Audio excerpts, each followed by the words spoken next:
नमस्कार प्यारे साथियों, कैसे आप सभी। एक बार फिर से आप सभी का स्वागत है अपने राजस्थान की इस कला और संस्कृति के योद्धा सीरीज के एपिसोड नंबर 17 के अंदर। प्यारे दोस्त, अपने इस एपिसोड के अंदर एक टॉपिक है हमारे सामने, बहुत इंपॉर्टेंट टॉपिक रहता है स्थापत्य कला का प्रमुख मंदिर। कौन सा टॉपिक रहता है? मंदिर टॉपिक की बात करेंगे। तो आइएगा एक एक बातें जानने का प्रयास करते हैं।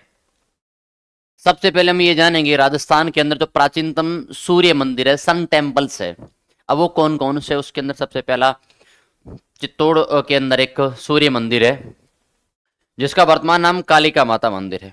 सबसे इंपॉर्टेंट पहला फैक्ट तो यही रह जाता है। और मंदिर के प्रमुख भागों में स्थापित सूर्य प्रतिमाओं द्वारा प्रमाणित है, जिसका निर्माण 8वीं शताब्दी या फिर उससे पूर्व है। निर्माण काल 8वीं शताब्दी या फिर उससे पूर्व माना जाता है। और विशाल सूर्य प्रतिमा पर गुप्त काल का स्पष्ट प्रभाव। गुप्त काल आप सभी जानते हो, श्रीगुप्त, घटोत्कच, चंद्रगुप्त प्रथम, समुद्रगुप्त, चंद्रगुप्त द्वितीय, विक्रमादित्य, कुमारगुप्त, महेंद्रादित्य और स्कंदगुप्त, ये इनके शासक रहे हैं प्रमुख गुप्तों के, ये ध्यान रख लेना। संरचना के 5 भाग है, जैसे गर्भगृह, यहाँ पर सबसे पहले बीच में क्या हो जाएगा? गर्भगृह हो जाएगा। और मंडप, जहां पर क्या है परिक्रमा वगैरह करते हैं। खुला प्रदक्षिणा पथ है, जहां पर क्या है यहाँ से आप घूम के परिक्रमा करते हो। फिर प्रवेश द्वार है, 4 अलंकृत पट्टिकाएं बनी है, 4 अलंकृत पट्टिकाएं बनी और उससे क्या होती है? एंट्री गेट होती है। एंट्री गेट यानी प्रवेश द्वार के अंदर 4 प्रमुख मुख्य अलंकृत पट्टियां बनी, जिसके अंदर देवी देवताओं के चित्र बने हुए होते हैं। और ये सूर्य मंदिर है। ठीक है, अगली बात होती है वर्मान का सूर्य मंदिर स्थापत्य और उनकी प्रतिमाएं। कहा जाता है कि प्राचीनतम एक शिलालेख मिला 1019, 29 और 42 के दान और जीर्णोद्वार के प्रमाण मिले हैं। और यहाँ पर गणपति, गजानन जी, ब्रह्मा, सूर्य, विष्णु और दुर्गों की क्या है? दुर्गा माता की मूर्तियां बनी है। 7 घोड़ों वाले रथ पर आसीन सूर्य की भव्य प्रतिमा। इतना इंपॉर्टेंट सवाल रहता है, राजस्थान के ऐसे कौन से मंदिर के अंदर, ऐसे कौन से सूर्य मंदिर के अंदर 7 घोड़ों वाले रथ पर आसीन सूर्य की भव्य प्रतिमा बनी? इस प्रकार से ये तो 4 ही दे रखे, लेकिन 7 घोड़े और उस पर क्या है? भगवान सूर्य है, उनकी भव्य क्या है? मूर्ति स्थापित है। और वहां पर उनको हाथ में लगाम पकड़े हुए बैठे हैं और रथ जा रहा है, ऐसी उनकी एक महान प्रतिमा बनी हुई है। आबू स्टेशन से 45 किलोमीटर दूर वर्मान प्राचीनतम नाम ब्राह्मण है और ब्राह्मण स्वामी या फिर सूर्य नारायण मंदिर कहते हैं। इसको क्या कहते हैं? सूर्य नारायण मंदिर कहते हैं, ये ध्यान रखना। सूर्य नारायण मंदिर कहते हैं। बहुत इंपॉर्टेंट सवाल रहता है। और 7वीं शताब्दी के आसपास इसका निर्माण माना जाता है। और वो तो मुख्य भाग है ही कि भैया प्रदक्षिण पद है, गर्भगृह है, मंडप है। वो तो प्रत्येक मंदिर की एक अलग विशेषताएं होती है, अलग अलग शैलियों की अलग अलग विशेषताएं मानी जाती है। फिर अगली बात करते हैं ओसिया का जो सूर्य मंदिर है उसकी बात। शैली कौन सी? पंचायतन शैली का एक उत्कृष्ट उदाहरण माना जाता है। कौन सी शैली का? पंचायतन शैली का एक उत्कृष्ट उदाहरण माना जाता है। स्थान जोधपुर से 35 किलोमीटर दूर ओसिया मंदिर समूह का मुख्य मंदिर माना जाता है। और कहते हैं कि ऊंची ऊंची जगती प्लेटफॉर्म पर मध्य के मुख्य मंदिर और चारों कोनों पर 4 छोटे मंदिर। इसका मतलब होता है पंचायतन शैली क्या कहती? पंचायतन शैली कहती है कि एक मुख्य मंदिर है और 4 कोनों में 4 अलग अलग मूर्तियां स्थापित होगी। कैसे? देखो, ये मुख्य मंदिर है ऊंची जगती पर, ये तो मुख्य मंदिर हो जाता है। अब इस मुख्य मंदिर के कोनों पर 4 छोटे छोटे मंदिर बने, 4 दिशाओं पर, 1 2 3 और भैया 4, एक पीछे की साइड हो जाएगा, एक पीछे की साइड। ये देखो, तो ये 4 छोटे छोटे क्या है? मंदिर बने हुए होते 4 अलग अलग दिशाओं के अंदर। तो ये एक शैली है, उस शैली की विशेषता कौन सी? पंचायतन शैली की विशेषता मानी जाती है। अलंकृत सभा मंडप, सपाट छत। सपाट छत का मतलब होता है ऐसी छत, यूं सीधी एकदम सपाट छत। ये ऐसी तिरछी छत नहीं बनी हुई होती है। खंभों पर घट पल्लव व कीर्ति मुख का सुंदर अलंकृत। कीर्ति मुख का मतलब होता है जैसे अशोक स्तंभ है ना, उसी प्रकार से ऐसे कुछ जैसे कीर्ति स्तंभ प्रकृति का जो उसकी आकृति का चित्र बना हुआ होता है उनके खंभों पर। द्वार पर बलराम और विष्णु, निचली पट्टिका पर गंगा यमुना की मूर्तियां। जो मुख्य द्वार है उस पर क्या? बलराम जी के, भगवान श्री कृष्ण के बड़े भाई थे, जिनको कर्षक देवता कहते हैं, और हल उनके हाथ में रहता है, ये ध्यान रख लेना। अगली बात रहती है भीनमाल का सूर्य मंदिर, ईंटों से निर्मित व प्राचीनतम धरोहर। भीनमाल के अंदर भी एक सूर्य मंदिर, और भीनमाल के अंदर क्या भी है? एक 72 जिनालय जैन मंदिर भी है। 72 जिनालय जैन मंदिर भी है। 72 जिनालय जैन मंदिर भी है। भीनमाल का प्राचीन नाम श्रीमाल रहता है, श्रीमाल रहता है। और भैया महाकवि माघ की नगरी रहता है, महाकवि माघ की नगरी रहता है। और इसी भीनमाल के अंदर क्या है? सुंडा पर्वत जालोर है, सुंडा माता का मंदिर है। सुंडा पर्वत जालोर, वहीं पर क्या है, सुंदा माता का मंदिर है, सुंदा माता का मंदिर है। 2006 में पहला रोपवे, 2006 में पहला रोपवे यहीं पर स्थापित हुआ। और यहीं पर एक भालू अभयारण्य भी तो है, भालू अभयारण्य, ये ध्यान रख लेना। ओके, समझ में आ गई सारी बातें। आइएगा, बीनमाल नगर के दक्षिण के अंदर स्थित है। ये मंदिर ईंटों से निर्मित है। मान्यता कि हुणों ने इसे बौद्ध विहार के अवशेषों पर बनवाया। जो हुण आक्रमणकारी थे, आप सबको पता है, शक, हुण, कुषाण, ये सातवाहन, ये सभी क्या है, ये जो आक्रमणकारी है वो क्या माने जाते हैं कि हुणों ने इसे बौद्ध विहार के अवशेषों पर बनवाया गया था। मंदिर के चारों ओर प्रदक्षिणा पथ एवं अलंकृत स्तंभ मौजूद है। जैसे मंदिर है और उसकी चारों तरफ क्या परिक्रमा स्थल क्या है, बनी हुई होती है। और मंदिर परिसर में दान संबंधी 15 शिलालेख मौजूद है, जिसमें सबसे पुराना 10वीं शताब्दी का है। दान संबंधी की इन व्यक्तियों के द्वारा, इन शासकों के द्वारा, इन हस्तियों के द्वारा क्या दिया गया, दान दिया गया। उनसे रिलेटेड 15 शिलालेख बने हैं। शिला मीन होता पत्थर, लेख यानी उस पर लिखा गया, यानी किसी पत्थर पर लिखा गई प्राचीन वो बात जो समय हुई थी उसको शिलालेख कहते हैं। गुहालेख यानी गुफा के ऊपर लिखी गई बातें गुहालेख कहते हैं। स्तंभ लेख किसी खंबे नुमा पत्थर पर लिखी गई चीज उसको स्तंभ लेख कहते हैं, ये ध्यान रख लेना। फिर बात करते हैं बूढ़ातीत का सूर्य मंदिर, शिखर एवं चतुर्वेद प्रतिमा। आ जाओ, बूढ़ातीत यानी कहां पर है, कोटा के अंदर, 9वीं शताब्दी में निर्मित है और पूर्वाभिमुखी मंदिर है। पूर्वाभिमुखी यानी कि कहते हैं, ऐसा लगता है कि पूर्व की तरफ यूं झांक रहा है, देख रहा है। और सभा मंडप, अंतराल, गर्भगृह तथा शिखर, ये उनके क्या है, संरचनात्मक भाग रहते हैं। प्रमुख प्रतिमाओं का विवरण कि चतुर्वेद की संयुक्त प्रतिमा जिसमें मुख्य देवता सूर्य है। चतुर्वेद, 4 वेद, 4 चतुर्देव, चतुर्देव ब्रह्मा विष्णु महेश और शिव, ब्रह्मा विष्णु महेश और सूर्य, ये 4 देवता है। देख लो, चतुर्देव में कौन आते हैं, एक तो ब्रह्मा जी आते हैं, एक विष्णु जी आते हैं, एक शिव जी आते हैं और एक सूर्य देवता आते हैं, सूर्य देवता आते हैं। और अगर सूर्य मंदिर है तो भैया क्या, ये इनकी मुख्य प्रतिमा किनकी, सूर्य की, सूर्य देवता की क्या है, मुख्य प्रतिमा मानी जाती है।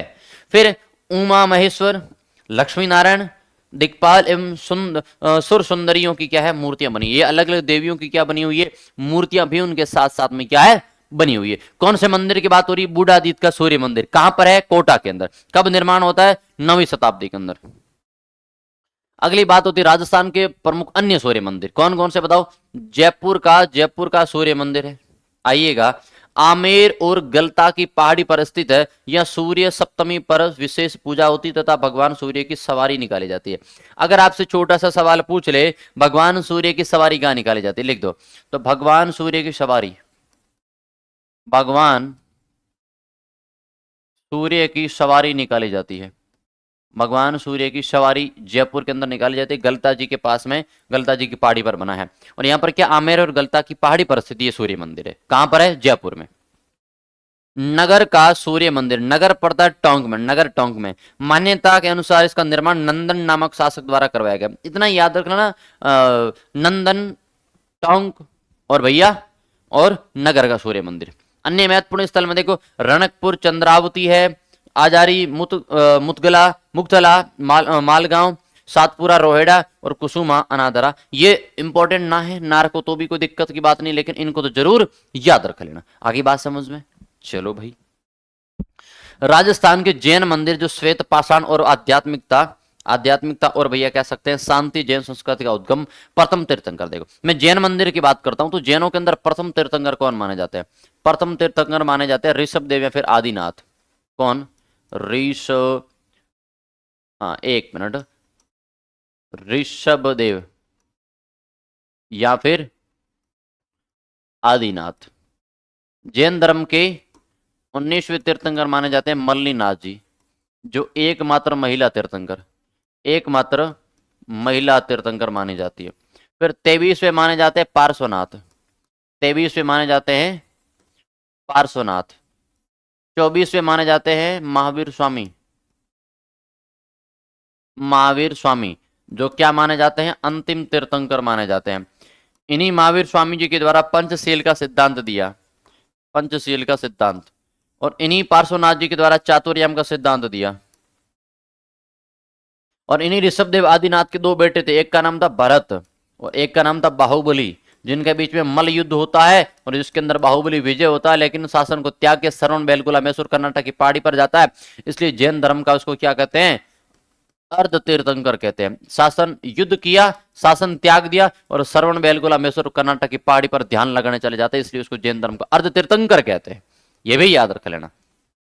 ओके, कुल 24 तीर्थंकर हुए। अब उनके भव्य मंदिर इसी प्रकार से आ जाइएगा। श्री महावीर जी का मंदिर उत्पत्ति और भव्य स्थापना आ जाइएगा। इन मंदिर की बात कर लेते हैं। क्या कहा है, हिंडौन तहसील गंभीर नदी के तट पर चंदन गांव के अंदर स्थित है महावीर जी का मंदिर, ये ध्यान रख लेना। और जैन श्रावक अमरचंद जो बिलाला थे, ये इनके क्या माने जाते हैं, निर्माता माने जाते हैं, निर्माण करने वाले माने जाते हैं। करौली के लाल पत्थर और संगमरमर से निर्मित आयताकार मंदिर है। देखो दिखने में कैसा लगता है, लाल लग रहा है, कैसा लग रहा है, लाल लग रहा है, और साथ ही साथ के अंदर व्हाइट भी है, तो भैया संगमरमर से भी बना है, संगमरमर से भी बना हुआ है, जिसके 3 शिखर प्रत्येक 50 फीट ऊंचा है। 3 शिखर बने, पहला शिखर, दूसरा शिखर और भैया तीसरा शिखर, ये ध्यान रख लेना। 3 शिखर हो जाते, 50 फीट की हाइट है। गर्भगृह में महावीर स्वामी तथा बाहरी कक्ष में पद्मावती व क्षेत्रपाल की प्रतिमा है। इंपॉर्टेंट ये है, जो गर्भगृह उसके अंदर कहा, यहाँ इस गर्भगृह के अंदर किन की प्रतिमा है बताओ, यहाँ गर्भगृह के अंदर महावीर स्वामी की प्रतिमा, ये ध्यान रख लेना। यहाँ पर किन की प्रतिमा है, महावीर स्वामी की, महावीर स्वामी की प्रतिमा बनी हुई है, ये ध्यान रख लेना। क्षेत्रपाल अपने राजस्थान के कैसा 2 देवता रहे हैं, तो क्या किसको माना जाता है, ग्राम देवता के रूप में माना जाता है, क्षेत्रपाल क्षेत्र रक्षक देवता के रूप में माना जाता है। फिर चरमकार ग्वाले की गाय द्वारा टीले पर स्वतः दूध बहना और टीले की खुदाई, और फिर 24 तीर्थंकर महावीर स्वामी की प्रतिमा प्राप्ति होती। कहते हैं कि एक चर्मकार था, चर्मकार का मतलब होता है जो चमड़े वगैरह का जो काम करता ना, वो व्यक्ति था। उसकी ग्वाले की गाय द्वारा टीले पर स्वतः दूध बहना। कहते हैं उनकी गाय का जो दूध है वो पहुंचता पहुंचता उस टीले पर पहुंचा, उस टीले पर जाके उन्होंने जब खुदाई की, तो खुदाई के अंदर क्या मिला, खुदाई पर 24 तीर्थंकर महावीर स्वामी की प्रतिमा की प्राप्ति होती है। फिर उसके बाद ऊपर मंदिर बन जाता है। मंदिर बनवाया किसने, तो भैया अमरचंद बिलाला के द्वारा बनवाया। और ध्यान रख लेना कहां पर बना है, चंदन गांव अपने हिंडौन तहसील के अंदर। फिर करौली के लाल और भैया संगमरमर से निर्मित है, और 3 अलग अलग क्या बने हैं, शिखर बने हुए। ये बातें याद रख लेना। अगली बात है श्री महावीर जी संप्रदाय समन्वय और वार्षिक मेला। आ जाइएगा। सांप्रदायिक, ये मंदिर दिगंबर और श्वेतांबर दोनों संप्रदायों द्वारा समान रूप से क्या है, पूजित है। और चैत्र शुक्ल की त्रयोदशी महावीर जयंती के अवसर पर 4 दिवसीय विशाल मेले का आयोजन होता है। जैन धर्म के 2 भाग रहे हैं। देखो मैं आपको दोनों की बात कर लेता हूं। जैसे जैन धर्म है, जैन धर्म के 2 भाग रहे हैं। एक तो रहा है श्वेतांबर और एक रहा है दिगंबर, एक रहा है दिगंबर। अगर बात करूं मैं बौद्ध धर्म की, तो बौद्ध धर्म के भी 2 भाग रहे हैं। एक रहा है हीनयान और एक रहा है भैया महायान। तो दोनों बातें भी याद रख लेना, हीनयान और महायान। आपसे पूछे कि ऐसा कौन सा मंदिर है जिसके अंदर चैत्र शुक्ल की त्रयोदशी महावीर स्वामी जी के जयंती के अवसर पर 4 दिवसीय विशाल मेले का आयोजन होता है, तो वही में कौन सा रहता है, श्री महावीर जी का मंदिर। ये याद रख लेना। इसी मंदिर की बात हो रही है। भगवान की प्रतिमा को रथ में विराजमान कर गंभीर नदी तट तक ले जाया जाता है। भगवान महावीर स्वामी जी की जो ये प्रतिमा, देखो ये महावीर स्वामी जी की क्या है, प्रतिमा दिख रही है ना आपको, तो लिख सकते हैं कि यहाँ पर महावीर स्वामी जी की प्रतिमा है। और इस महावीर स्वामी जी की प्रतिमा को, इस महावीर स्वामी जी की प्रतिमा को गंभीर नदी के तट पर लेके जाके फिर बहाया जाता है। गंभीरी नदी के तट पर लेके जाया जाता है, फिर वहीं पर क्या है, बहा दिया जाता है। जिस प्रकार से अपने गणेश विसर्जन होता है, उसी प्रकार से महावीर स्वामी जी की मूर्ति का भी क्या होता है, विसर्जन होता है। फिर अगली बात करते हैं कि भैया रथ यात्रा शुरू होने से पूर्व उस चरमकार ग्वाले के वंशजों को विशेष रूप से सम्मानित किया जाता है, जिससे मूल प्रतिमा प्राप्त होती है। अब देखो जब रथ यात्रा शुरू होगी तो एक ये सोचेंगे लोग कि भैया किस व्यक्ति के द्वारा, किस समाज के द्वारा इस मूर्ति का खोज होती है। तो भाई एक चरमकार था जो ग्वाला था, उसके वंशज थे, उन वंशज को सम्मानित किया जाता है। सम्मान देने के बाद में रथ यात्रा शुरू होती है। जिस प्रकार से देखते हैं अपने गांव के अंदर सरपंच महोदय, तो वो हर किसी दुकान की ओपनिंग करेंगे, मंत्री साहब है ओपनिंग करने, वैसे उसी प्रकार से इस रथ यात्रा की जो शुरुआत यही करते हैं। फिर रणकपुर का जो जैन मंदिर है उसकी अरावली की वादियों में अद्भुत शिल्प। देखो, कहा जाता है कि पाली जिले के सादड़ी कस्बे से 6 मील दूर रणकपुर के अंदर एक जैन मंदिर बना है। इस रणकपुर के जैन मंदिर के अंदर जैन श्रावक धरणक शाह के द्वारा क्या इसका निर्माण किया जाता है और महाराणा कुंभा के शासनकाल में निर्मित होता है। मुख्य शिल्पी कौन थे? देपाक। मुख्य शिल्पी का नाम क्या है भैया? देपाक इनके मुख्य शिल्पी माने जाते हैं। तो ये याद रख लेना, रणकपुर का जैन मंदिर महाराणा कुंभा के शासनकाल के अंदर, और देपाक वास्तुशिल्प, और धरणक शाह उस समय क्या था? निर्माता था। ये याद रख लेना। रणकपुर जो मंदिर है उसके अंदर 1444 स्तंभों का स्थापत्य है भैया।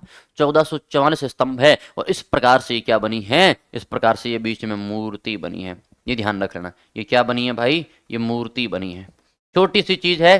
फिर स्तंभों का जो गणितीय चमत्कार देखो, मंदिर में 1444 स्तंभ है, लेकिन वास्तु कला इतनी सटीक है कि किसी भी कोने से खड़े होने पर मुख्य प्रतिमा के दर्शन में कोई भी खंभों का बाधा नहीं होता। देखो कैसे बनाया।